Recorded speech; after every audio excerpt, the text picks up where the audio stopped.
Hey everyone, thanks for stopping by. I'm going to walk through the Simucube 2 Sport direct drive wheelbase and help you decide whether it's the piece that will finally make your sim rig feel like a real car, or if you'd be better off spending that money somewhere else. Link is in the description if you want to check the product details on Amazon. The big question most people have when they stare at the price tag is whether they're paying for actual performance that translates to daily driving, or just a glossy nameplate. I've spent the last few weeks researching how a direct drive like this integrates into a home cockpit, reading forum threads, watching build logs, and comparing it to the belt drive alternatives that dominate the entry-level market. First off, let's talk about the core experience, force feedback. The Simucube 2 Sport pushes out a peak of 17 Nm of torque, which, on paper, sounds like a lot, but what does that mean when you're cornering a tight hairpin in a GT3 car? In practice, the motor's ultra-low ripple design gives you a smooth, continuous push that lets you feel the loss of traction and the subtle weight transfer as the car slides. I watched several endurance race streams where drivers with this unit could keep the car glued to the road through long stints without the feedback feeling buzzy or gritty, a common complaint with cheaper drives. For a sim racer who spends multiple hours a week polishing lap times, that level of detail can be the difference between a feeling of immersion and just another game controller. Now, the practical side of setting it up. The unit weighs about 8 kilograms and is marketed as compact yet powerful. That weight translates into rigidity, which is exactly what you need when you're hammering the wheel at full lock.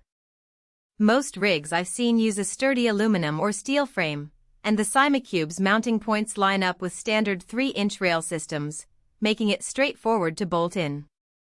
The only thing you have to plan for is the quick-release side plates. They're not included, so you'll need to buy or 3D print them if you want that snap-on feel for swapping wheels. It's a small extra cost, but it's something first-time buyers often overlook and end up scrambling for after the box arrives. Power is another hidden factor. The drive draws a solid amount of current, so you can't just plug it into a regular PC/PSU. You'll need a dedicated 12V power supply that can handle the peak load, and that means budgeting for a quality brick and proper cable routing. I saw a couple of build videos where users ran the cable through a cable chain to keep it tidy and prevent it from snagging on the pedals, a detail that sounds minor but makes a huge difference in daily usability. If you're planning to keep the rig in a tight bedroom, you'll also want a little ventilation. The motor can get warm after a marathon session, and a simple fan or open vent helps keep temperatures in check. When it comes to customization, the Simucube 2 Sport shines. The firmware lets you dial in force dynamics. You can soften the overall feel for casual play or crank up the resistance to match the exact car you're simulating. The granularity is impressive. You can adjust the linearity, the saturation, and even set different torque curves for different vehicle classes. For a driver who likes to switch between a formula car and a heavy touring machine, that flexibility means you won't have to live with a one-size-fits-all feel. On the flip side, the tuning interface isn't exactly plug-and-play. You'll spend a few evenings tweaking settings to get the sweet spot, which might be a turnoff if you just want to plug it in and start racing. So, who should actually consider buying this? If you're already running a solid rig, a sturdy frame, decent pedals, and a high-quality wheel rim and you spend at least a few hours a week on sim racing, the Simucube 2 Sport is a logical upgrade. It's especially compelling for drivers who chase lap time perfection, participate in online championships, or use the sim as a training tool for real-world racing. The torque and low ripple feedback give you a tactile connection that can help you sense understeer, oversteer, and tire slip in a way that a belt drive simply can't replicate. In short, it's an investment in realism and consistency.